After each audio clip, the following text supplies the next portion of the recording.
Hello, hello, salam alaikum, j'espère que vous allez bien, j'espère que vous vous portez à merveille et que tout va bien sûr chez vous et autour de vous. Allahumma salli wa sallim barak ala Sayyidina Muhammad wa ala alihi wa sahbihi ajma'in. Tout ça, oui, beaucoup de choses. Mais ben, pour faire plaisir à ma famille, voilà, parce qu'on était rassemblés samedi avant l'opération de ma maman. Voilà, on voulait être, ben, juste, présent pour elle, voilà et on s'est mis d'accord, voilà, avec, mes sœurs, de faire une petite surprise, quoi, une petite surprise. Voilà, de faire un repas en famille et que moi j'allais m'occuper, principalement, du goûter.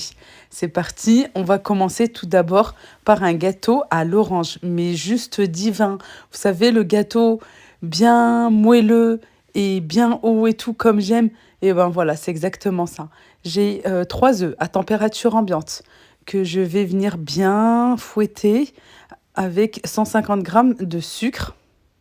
Ensuite, je rajoute 150 millilitres d'huile, 150 millilitres de jus d'orange, mais des oranges fraîchement pressées. Et tout en mélangeant, vous avez vu, pareil pour l'huile, hein. Voilà, je baisse la vitesse du robot et j'incorpore l'huile vraiment petit à petit comme ça. Et par la suite, je rajoute un sachet de levure chimique et de la farine. Alors la farine, j'y suis allée petit à petit, voilà. J'ai mis, en tout et pour tout, 280 grammes de farine et comme je vous dis, ça dépend du type de farine que vous utilisez. Regardez, là, pour moi, elle était encore un petit peu trop liquide. J'ai rajouté, 40-50 grammes de plus, mais en tout, j'ai mis 280 grammes. Mais vraiment, faites attention parce que comme je vous dis tout le temps, ça dépend du type de farine que vous utilisez et moi là, c'était de la T45, celle-ci, de chez Leclerc et aussi la grosseur de vos œufs. Si vous avez des petits œufs, vous allez mettre un petit peu moins de farine. Si vous avez des gros œufs, vous allez peut-être mettre, un peu plus. Voilà, ça dépend. Vraiment, voilà, faut regarder, à la texture. Non, nous, on dit en fait, ben, on prend, le fouet ou bien une maryse et on essaye, de, faire un 8 et qu'il reste un petit peu à la surface. Voilà. Allez, je transvase le tout dans un moule et j'enfourne à 180 degrés environ 25 à 30 minutes. Pareil, ça dépend vraiment le type de four que vous avez à la maison. Et ici, je vais faire une pâte à brioche. Ça, c'était le soir, la veille pour le lendemain. Voilà, j'ai essayé de m'organiser au mieux. J'ai fait dormir les enfants et hop, je suis rentrée dans la cuisine tranquillement pour que je puisse savoir ce que je faisais. Vraiment très simple, la pâte à brioche. 500 grammes de farine avec ben, du sucre. Après, ça dépend vous, voilà. Moi, j'ai mis 80 grammes de sucre. Je trouve que c'est suffisant parce que je vais les fourrer à la pâte à tartiner. Par la suite, j'ai mis un sachet de sucre vanillé. Vous n'êtes pas obligé. Non, là, il me semble que j'en ai pas mis, pardon. Parce que j'ai mis justement les zestes d'orange. De citron, pardon. En fait, c'est très simple. La pâte à brioche, vous mettez tous les ingrédients, vous laissez bien pétrir et à la fin, vous rajoutez le beurre. Vraiment à la fin. Vous retrouverez tout en barre de description. Mais je mets tous les ingrédients, c'est-à-dire la farine, le lait, le sucre. J'ai mis bien sûr un peu de sel, de la levure boulangère, le lait, je laisse bien pétrir et à la fin, je rajoute le beurre et je rajoute les zestes de citron. Voilà, ensuite je recouvre et je laisse tranquillement reposer. Sauf que là, bah, comme je fatiguais, je me suis dit, voilà, parce que j'ai enchaîné vraiment beaucoup de choses, et puis c'était une journée assez productive aussi. Finalement, j'ai mis au frais, voilà, toute la nuit, puis euh, le lendemain, voilà, j'ai continué. Ici, pareil, je vais mettre au frais ma pâte à msemen, mes pâtes à msemen sucrées. Voilà.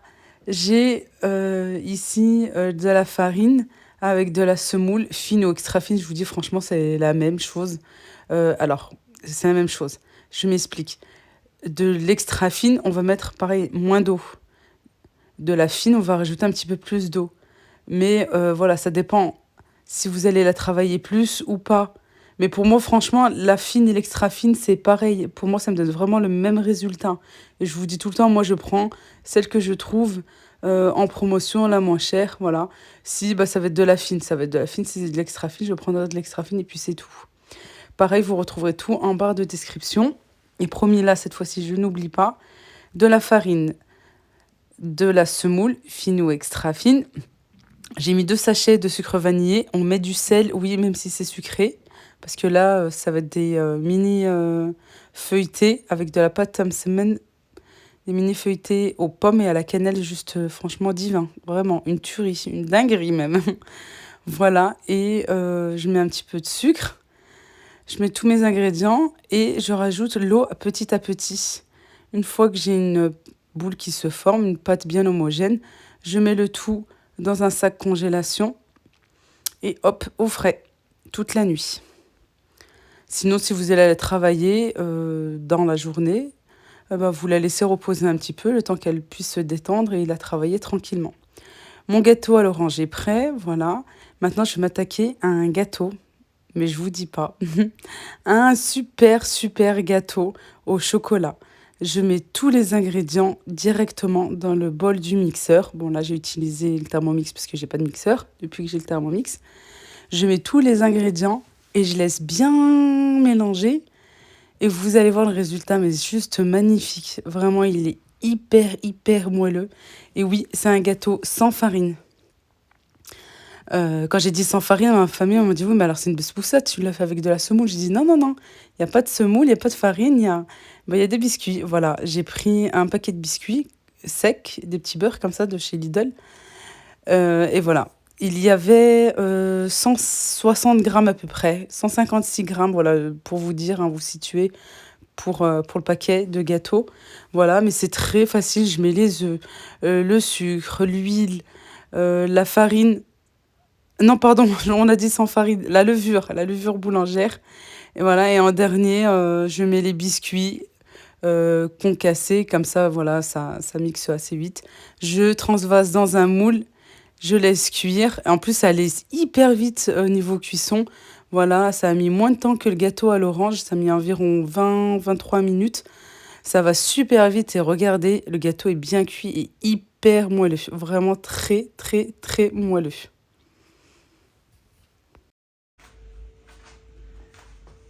صباح الخير وصباح النور. Allez, là, c'est le lendemain. Dès le réveil. Voilà, c'est ma fille qui m'a réveillée pour son biberon. J'ai sorti le lait pour faire son bib. Et en même temps, j'ai sorti la pâte. Amsemen, sucrée. La pâte à tarte de la dernière fois. Regardez, elle est restée au frigo. Sans aucun problème, vous pouvez la congeler aussi. Voilà. Et chose que je n'ai encore jamais fait. J'ai mis le jaune d'œuf au frais, déjà. Et aussi, regardez, tada. On va regarder ensemble.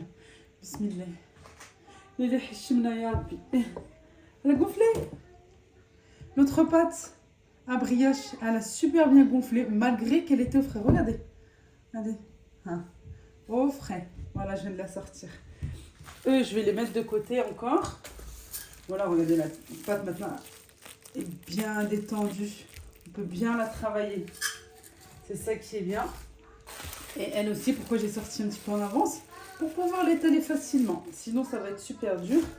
Et en priorité, je vais tout de suite m'occuper de la pâte à brioche.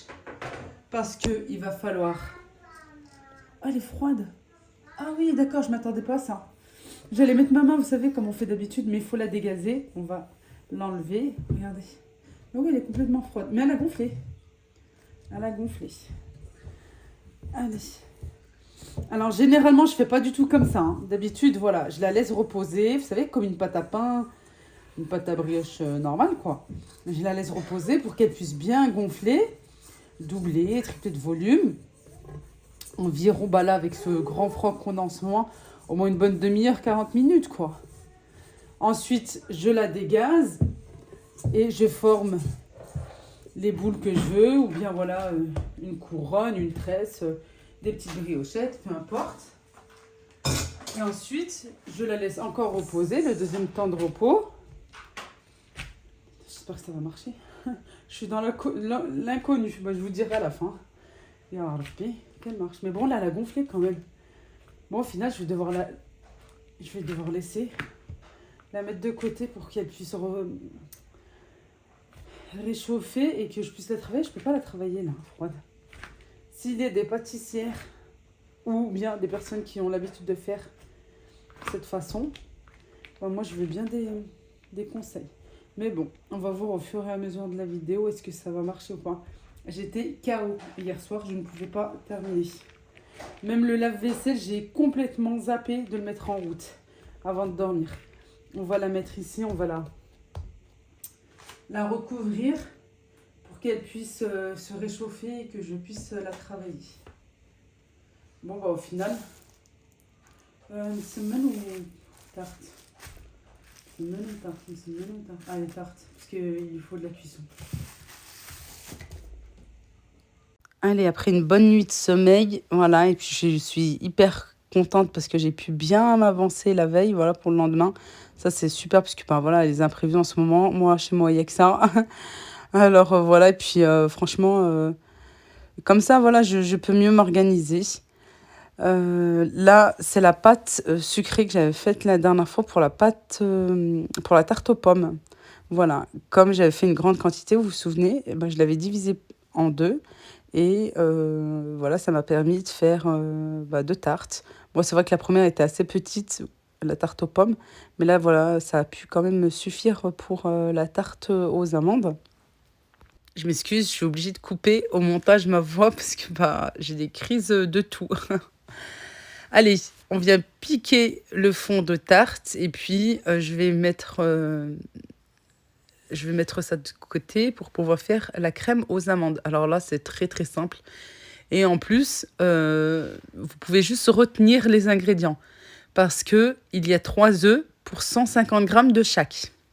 On commence tout d'abord à bien mélanger le beurre, 150 grammes de beurre avec 150 grammes de sucre. Voilà, et là, j'étais en train de vous expliquer que j'ai de la poudre d'amande, mais je veux vraiment la couleur et la texture d'une vraie poudre d'amande, c'est-à-dire que je vais concasser, réduire en poudre plutôt, les amandes entières. Voilà. Sinon, si j'aurais pas eu mon petit sachet d'amandes, j'aurais mis bien sûr la poudre d'amande que j'avais achetée à Grand Frais. Je trouve franchement que c'est la meilleure. Bon, là, je viens mélanger à la main parce que mon batteur électrique, je ne le trouvais pas. Voilà, le robot était déjà pris. Alors, j'ai mélangé à la main. C'est après que je me suis dit, ah zut, c'est vrai que j'ai le mixeur plongeur. Bon, c'est pas grave. J'ai mis un gant et puis j'ai bien malaxé. Vous savez, comme quand on fait les biscuits orientaux.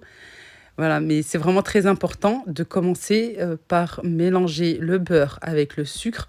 Ensuite, on rajoute les œufs un à un.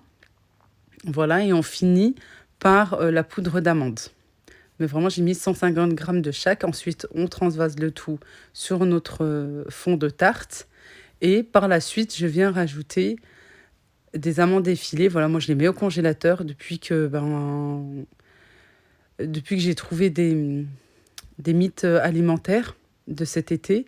Voilà, je mets vraiment beaucoup, beaucoup de choses maintenant au congélateur. Et en plus, c'est top parce que ça reste vraiment tel quel. En fait, ça congèle pas vraiment. Ça devient pas, vous savez, très dur quand on met au congélateur. Non. Voilà, ça se décongèle très, très vite. Et ensuite, j'enfourne. Maintenant, ma pâte à brioche, voilà, elle a pu se reposer un petit peu, se détendre. J'ai divisé ma pâte de façon égale, c'est-à-dire, il me semble bien, voilà, à peu près 75 grammes, parce que je vais les mettre dans un moule à muffins. Ensuite, je viens étaler un petit peu, mais pas beaucoup, et je viens fourrer mes brioches de pâte à tartiner, ou bien vous pouvez les laisser nature, ou bien avec de la confiture, de la crème d'amande, pourquoi pas, de la crème pâtissière, vraiment comme vous le souhaitez. Voilà, et ensuite je pose sur dans le moule à muffins. Par contre, une erreur, voilà, je vous en parle comme ça, vous ne reproduisez pas la même bêtise que moi. Je n'ai pas beurré mon moule, ça a attaché un petit peu. Bon, pas beaucoup, mais c'est voilà, j'ai dû faire tout le tour, vous savez, avec un couteau. En même, en même temps, il faut faire attention pour ne pas rayer le moule. Voilà, mais voilà, je me suis dit, bah, c'est bon, il y a du beurre, c'est suffisant, mais en fin de compte, non.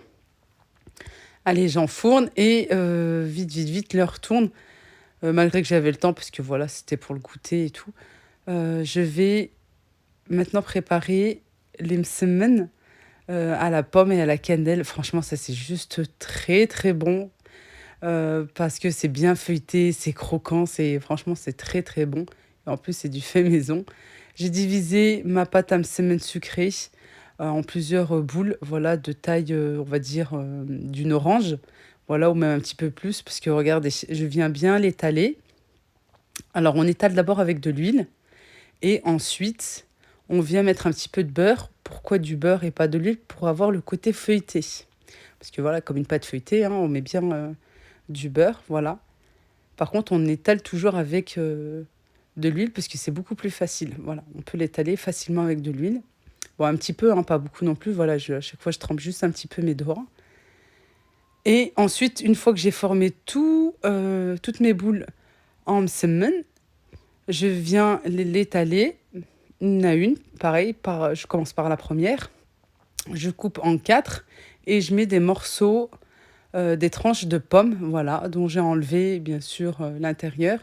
Et aussi, j'ai oublié de vous montrer quelque chose. Quoi, si je vous l'avais, je pensais avoir filmé, mais impossible de le retrouver. J'ai bien sûr pelé mes pommes. Je les ai tranchées, voilà, je les ai vidées, je les ai tranchées de taille moyenne, pas trop grosse, pas fine non plus. Ensuite, je les ai enroulées dans du sucre. Moi, je les ai mises dans de la cassonade. Je me suis dit que c'est mieux, voilà. Et effectivement, voilà, pour retrouver un petit peu de croustillant. En fait, comment vous dire pourquoi tout ça? Et mettre un petit peu de beurre aussi à l'intérieur, voilà. Regardez, de toute façon, l'image parle d'elle-même. Mais les tranches de pommes sont bien enroulées dans du sucre. Et moi, dans de la cassonade. Et ensuite, je saupoudre un petit peu de cannelle pour que ça évite en fait de faire cuire les pommes avant la cuisson des feuilletés pour que ça se fasse vraiment dans le four. Comme ça, vous aurez un petit peu voilà, ce côté caramélisé avec le bon goût de la cannelle. Après, c'est facultatif hein, si vous n'aimez pas la cannelle. Mais voilà. Et à l'intérieur, je mets un petit peu de beurre justement pour que ça puisse cuire et un petit peu caraméliser dans le four au lieu de faire ça dans une poêle et puis ensuite, après, les déposer, d'attendre que ça refroidisse et de les déposer sur la pâte à msemen. Voilà tout. Voilà. Comme ça, directement dans le four et une fois pour toutes. Ensuite, une fois que c'est terminé, je viens les badigeonner de jaune d'œuf, voilà, ou d'œuf, là, comme tout à l'heure. Si j'avais un jaune d'œuf, pardon, j'ai mélangé avec un petit peu, je viens casser avec un petit peu de lait, voilà, pour enlever le côté hyper fort du jaune d'œuf. Et ensuite, j'enfourne, tout simplement. Regardez, ils sont juste là sur le côté. Et j'ai mis voilà, une petite déco sur le dessus, la petite cerise. Voilà, tout. Pour le gâteau au chocolat, j'ai fait fondre tout simplement du chocolat. Vous pouvez faire une petite ganache. Moi, j'ai fait fondre juste du chocolat et puis j'ai mis un petit peu des amandes concassées, grillées concassées. Après, vous mettez ce que vous voulez, hein, voilà, pour une petite déco. Et pour le gâteau à l'orange, un petit peu de confiture. Alors ça, c'est vraiment mon préféré. Juste de la confiture dans la simplicité, vraiment. De la confiture, un petit peu de noix de coco et voilà, avec le bon goût de l'orange, vraiment, ça se marie très très bien.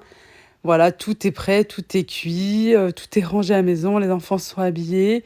J'ai eu un premier appel, allô Théo, c'est l'heure du goûter, ramène ta fraise et ramène tes petites framboises. Venez tous, on vous attend. Voilà, c'est l'heure du thé. Ma sœur nous a préparé une bonne galette et elle avait fait son gâteau, son super et moelleux gâteau au citron. Il faudrait que je filme ça. Mais il me semble bien que je l'avais filmé déjà. Mais, bon. Mais à refaire, Inch'Allah, voilà. Puisqu'elle fait un super gâteau au citron qu'elle vient imbiber avec du jus de citron. Et voilà, quand on vient mordre à l'intérieur, je vous dis pas, c'est boum. Plein de citron à l'intérieur. Si vous aimez, voilà, bah, dites-le moi en commentaire. Bah, tout est prêt, voilà, on a fait un bon thé à la menthe. J'ai eu un petit souci au transport. Quand je venais, pourtant j'habite pas très loin, hein. Mais voilà, à un moment, quand j'ai tourné, ah zut, j'avais oublié que le coffre était rempli de gourmandises. Boum, c'est la tarte qui est tombée, elle était un petit peu en hauteur. Mais bon, ça ne change pas le goût, voilà. Et regardez la découpe du gâteau, ça se fait hyper facilement. Voilà, vous pouvez bien sûr, comme moi, vous avancer si vous avez bah, voilà, de la famille qui va venir, des invités qui vont venir à la maison pour un goûter ou autre, ou juste bah, pour vous et votre famille, hein, pour le petit déjeuner et tout. Voilà, vous avez un petit peu de temps en fin d'après-midi pour le lendemain, voilà, ou en soirée, pour le petit déj avec vos enfants. Bah, bien sûr, voilà, vous pouvez vous avancer. Voilà, moi je n'ai jamais congelé encore un gâteau, quoique si des muffins. Si j'ai déjà, bah, c'est la même chose, hein, juste en petite quantité, je peux vous dire oui. On laisse décongeler, voilà, le soir pour le lendemain, tranquillement sur la table. Et ensuite, voilà, vous avez vraiment votre gâteau comme si vous venez de le faire. Voilà, vraiment hyper moelleux. Je vous recommande cette recette. Je vous recommande tout d'ailleurs, parce que tout était hyper bon. Là, regardez, j'ai voulu faire la découpe de ma copine Wassila. Voilà, elle fait comme ceci. Elle fait un rond à l'intérieur, ensuite elle vient couper sur les bords. Pareil, alors celui-ci vraiment, voilà, tout le monde l'a mis. Voilà, mes nièces se sont servies même 2 fois tellement elles ont beaucoup, beaucoup aimé. Il est hyper moelleux, vraiment. En plus, on sent un petit peu le goût du petit beurre. Mais vraiment juste bon. En plus, c'était voilà, bien croquant avec le chocolat sur le dessus, puisque comme je vous ai dit, j'ai juste fait fondre du chocolat, voilà, sans j'ai pas fait de ganache, rien du tout, alors c'est bien croquant sur le dessus et bien sûr, la tarte aux amandes. Alors celle-ci pareil, voilà, vraiment juste divine avec le bon goût, d'amandes. Voilà, bah, tout le monde a beaucoup apprécié. On n'a pas mangé plus que ça parce qu'on savait que, voilà, le dîner allait être, assez copieux. Voilà. Bien sûr, les brioches, bien moelleuses et bien, filantes. Pareil, voilà, vous pouvez les congeler aussi et voilà, on n'a pas mangé plus que ça finalement. Chacun a emmené, chez soi, ça à part parce que, bah, il en restait énormément. Voilà, maman nous a préparé un bon dîner, du poulet, voilà, du poulet aux olives, دجاج محمر, mais vraiment بالدغمرة بحال العراس, comme dans un mariage, vous savez, avec la sauce bien épaisse et tout. Vraiment, c'était super bon, vraiment magnifique. On était réunis. Ça lui a fait beaucoup plaisir. À ma petite maman chérie, à notre petite maman chérie, Allah Rabbi يحفظها ويحفظ لكم vos parents, Inch'Allah ya Rabbi, Amin. Voilà, franchement, on était réunis, voilà, c'était plaisant, tout simplement. Il n'y a pas plus important que la famille. Moi, je vous souhaite que le meilleur et je vous dis à très vite, Inch'Allah. Bislama.